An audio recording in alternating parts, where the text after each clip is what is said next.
Nancy! Nancy, anong nangyari? Nancy! Nancy! Anong nangyari, Nancy?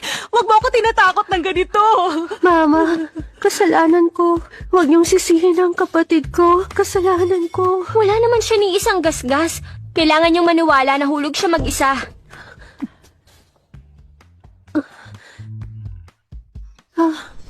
Sobrang sakit ng ulo ko. Baka may concussion na ako. Hindi nga, naniniwala kayo sa kanya? O sige, mukhang naniniwala kayo. Okay, kasalanan ko. May tama na si Nancy. Ano pa ba yung gusto mo? Puwisit ka! Naging matyaga siya sa'yo. Ang dami na niyang tiniis. Ba't di mo na lang siya pabayaan? Linda, sinasaktan mo ang puso ko. Linda, dati akala ko bastos ka lang. Hindi ko inakala malupit ka pala. Simula nung dumating ako sa Capital City, may malaking butas sa kwento dito. Padrama ng padrama ang buhay ko dito. Parang yung isang baduy na patapon na nobela. Ay teka, isang baduy na short drama pala.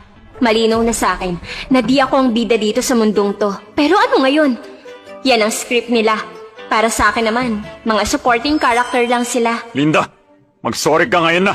Kahit alam ko lahat ng salita para sa sorry, wala naman akong ginawang mali. Ba't ako magsasorry? Alam kong wala naman akong ginawa. Tingnan mo ang ginawa mo sa kanya. At sabi mo wala kang kasalanan? Sa tingin mo ba bulag kami?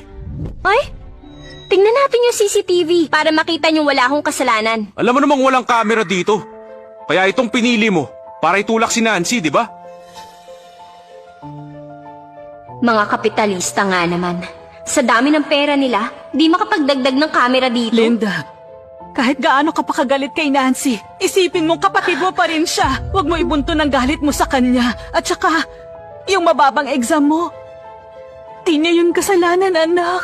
Linda Walker, nagigilty pa nga ang kapatid mo na hindi ka niya natulungan sa exam. Ang sama mo naman! Ay, teka. Anong narinig ko? Ako? Mababa sa exam? Iba ba ang meaning ng bad score dito sa Capital City? Ang score ko sa... Ay, hala, Nancy? Ay, nagugutom na ako. Nakalimutan kong bumaba ako para kumain. Yan. Wow! Ang sarap ng pagkain. Paborito ko ang drumstick.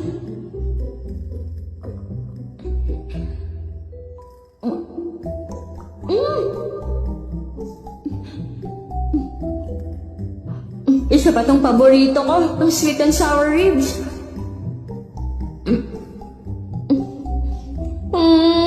Ang sarap. Ano to?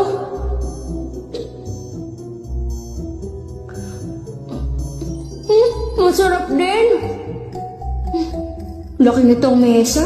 Di ko laging abot ang mga pagkain. Ngayon matitikman ko na lahat ng pagkain. Ito na ata ang karma ko sa pag-set up sa akin ni Nancy. Hindi, wag mo ako itulak. Wag mo ako. Huwag ka matakot, anak. Nandito si Mama. Di na kita pababayaang masaktan ulit. Mama. Mama.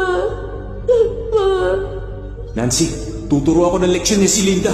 Kuya, huwag mong sabihin yan. Bago lang siya dito at hindi siya komportable.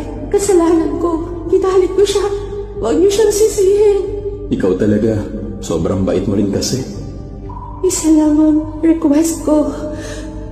Please lang, huwag niyo akong iiwan ha. Basta kasama ko kayo at ang mga kapatid ko, tatanggapin ko kahit anong gawin niya sa akin. Tatanggapin ko lahat. Ikaw talaga. Ikaw ang batang inalagaan namin. Paano ka namin magagawang iwanan?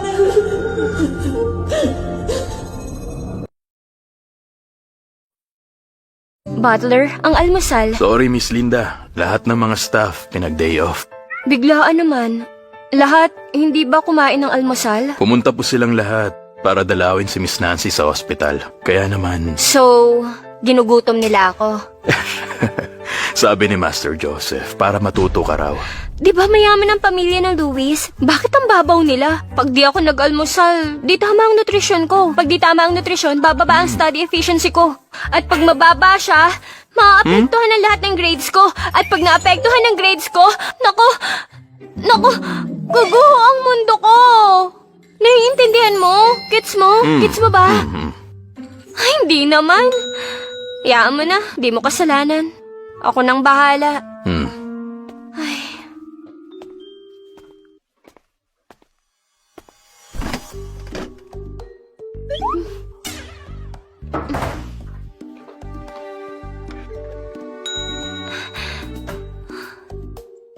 Ay.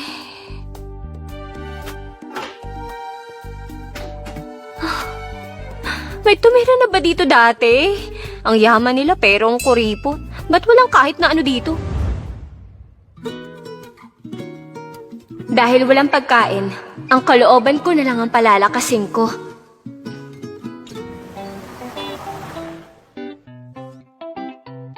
Wala ka na namang sundo. Sabay ka na.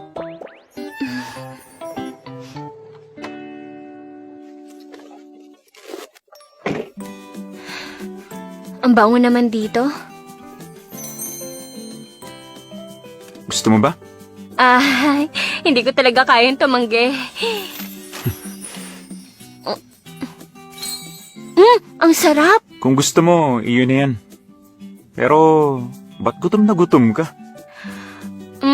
Ang pete kasi ng mga Luis. Nasaktan si Nancy kaya hindi ako pinakain. Sa totoo lang, wala akong kinalaman sa insidente. Hindi ko nga siya tinulak. Nagpanggap siya nahulog siya. At saka... ay, wag na. Hindi mo naman magigets. Fine, kung hindi ko gets. Ako na ang magdadala ng almusal mo. Sa hapunan, punta ka lang sa bahay. Si Ethan Miller, tagapagmana ng mga Miller, na crush ni Nancy, na gustong maging manugang ng tatay niya. Gaya nga nasabi nila. Siya siguro ang bidang lalaki sa kinababaliwang drama na to. Pag naling ka sa kanya, siguradong malaking gulo. Hindi. Focus muna tayo sa exam ko. Teka lang. Wala ka naman sigurong gusto sa akin. Sana wag mo ako masamain. Ethan, high school pa lang tayo. Studies ang priority natin. Dapat mag-aral tayo. Anong tinatawa-tawa mo dyan? Seryoso kaya ako dito, no? Kasi nga, pag nagjowa ng maaga, bababa ang grades natin. Wala nang Luminaria University. Ay, hindi ko kayang isipin. Kung hindi mo alam, sa Luminara University na ako nag-aaral. Magpo-focus pa ba ako sa pag-aaral? Oh, hindi ka na pala high school, no? Akala ko kasi, Parents ko kasi nagustuhan ka. Kaya sabi bantayan daw kita. Kaya pala. Salamat, Papa, Mama. Salamat sa parents mo. So, akala mo pala gusto kita? Hindi. Prosperity, democracy, civility, harmony, freedom, equality. Ang dami ko kasing nakaing bans kaya nahilo ko. Nahilo? Diyos ko, ba't ba syunga-syunga ako ngayon? Ano ba naman itong mga pinagsasasabi ko dito? Nahawa na yata ako ng novel syndrome doon sa pamilya ng Luis. Nakakahiya! Kunyari, nag-aaral ako. Nag-aaral. Sis, nakakabaliw siguro dito. Tagal mo na. Kayong lahat naman ang kasama ko dito araw-araw. Kung may nababaliw, di ba ikaw yun, Kuya Joseph? Oh, di pa natin nasa-celebrate ang galing ni Nancy sa exams. Sakto, paglabas niya, magse-celebrate tayong lahat. Thank you, Mama. Thank you, Charles. Okay, imbitahin din ng mga Millers para mas masaya. Ha? Kasalanan ni Linda to. Di sana nagkaganito si Nancy. Tama na, Kuya Joseph. Okay na ako. Patawarin mo na siya. Oh, si Linda ba yun? Sinong kasama niya? Si Linda ba yun? Si Linda? Bakit sila magkasama ni Ethan? Itong bruhang si Linda. Ang kapal niya para agawin si Ethan. Hindi, sa akin lang siya. Pagtapos ko mag-aral, siya ang pakakasalan ko. Hi, Ethan. Kumusta? Ilang araw na akong... Sige, Bye-bye.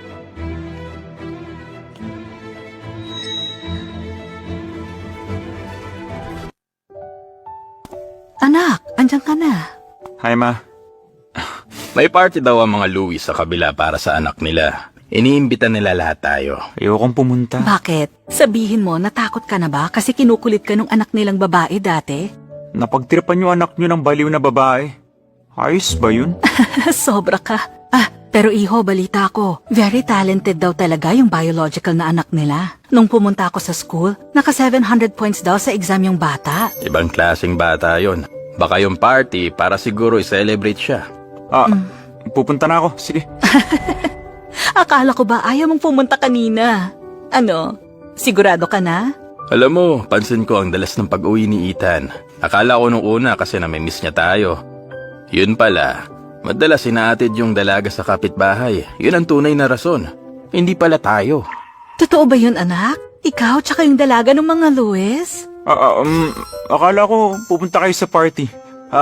Magbibihis lang ako.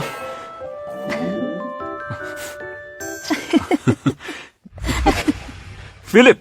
Come in. Tara. Upo kayo, upo. Hi, Ethan. Dito ka na umupo sa tabi ko. Gusto ko yung pagkain doon.